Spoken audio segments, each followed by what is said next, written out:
time to talk about a problem that's eating society alive, one Instagram filter and bad therapy session at a time, borderline personality disorder, or BPD. This isn't your friendly neighborhood mood swing or the usual Karen antics over expired coupons. Nope. This is an emotional roller coaster with the safety rails ripped off, a festering silent epidemic wreaking havoc, and the worst part, it's getting turbocharged by social media and the mental health industry. BPD, the unsung queen of chaos. First, let's understand the basics. BPD isn't just a fancy term for difficult person. It's a full-blown personality disorder characterized by extreme emotional instability, chronic feelings of emptiness, impulsive behaviors, and an earth-shattering fear of abandonment.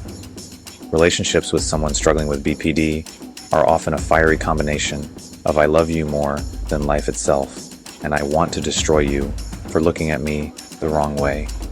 One minute you're their soulmate, the next you're Satan in yoga pants.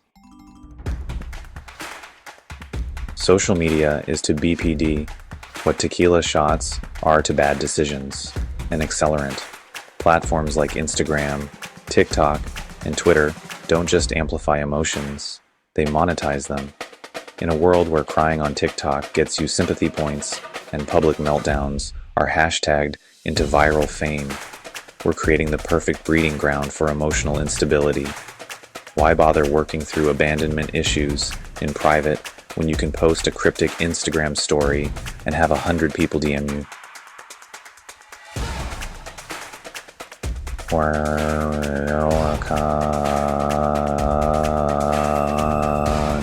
It's validation on demand. Every tearful selfie and rage-filled Twitter rant is a performance, and the applause keeps them coming back for more. The cycle never ends because platforms are designed to reward it. Now, let's add another layer of absurdity, the therapy and mental illness industrial complex. Don't get me wrong, therapy can be a lifesaver when done right, but we've turned it into a pop psychology cesspool where TikTok therapists hand out diagnoses like Oprah giving away cars. You have trauma, and you have trauma. Everybody has trauma. Instead of teaching resilience or accountability, therapy culture now leans into victimhood. Feeling impulsive today? Must be your inner child acting out. Screaming at your partner because they didn't text back immediately? Don't worry, that's just your attachment style. At no point does anyone say, hey, maybe it's time to stop blaming your past for your current chaos and take some responsibility. The result? A generation that wears mental illness like a badge of honor, but not the kind that leads to healing or growth. Instead, it's a free pass to avoid accountability while shouting, "You need to respect my boundaries." Read my complete lack of self-control. Let's address the elephant in the room. This is a problem disproportionately affecting women. BPD in men often gets misdiagnosed as narcissism or antisocial personality disorder.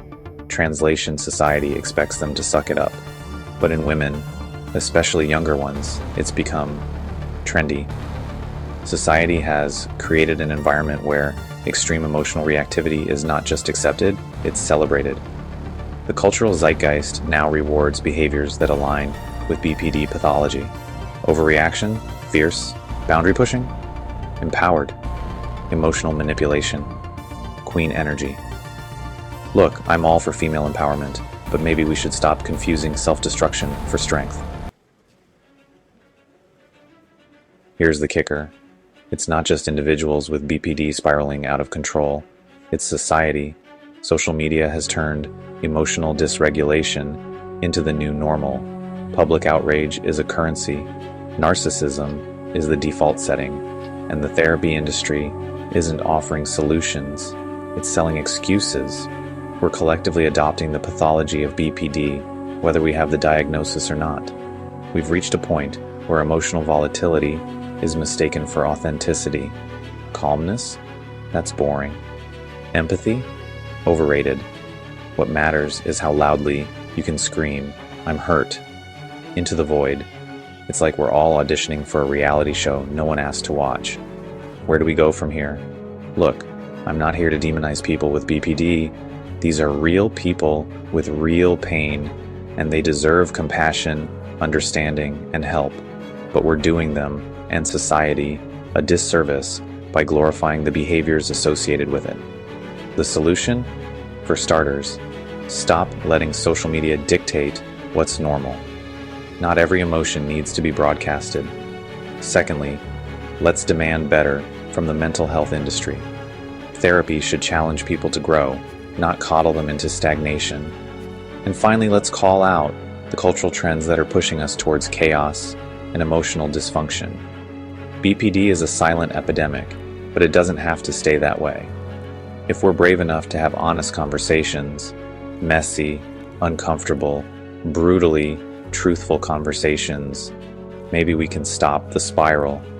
Until then, I'm logging off. The internet is a cesspool, and I need a drink.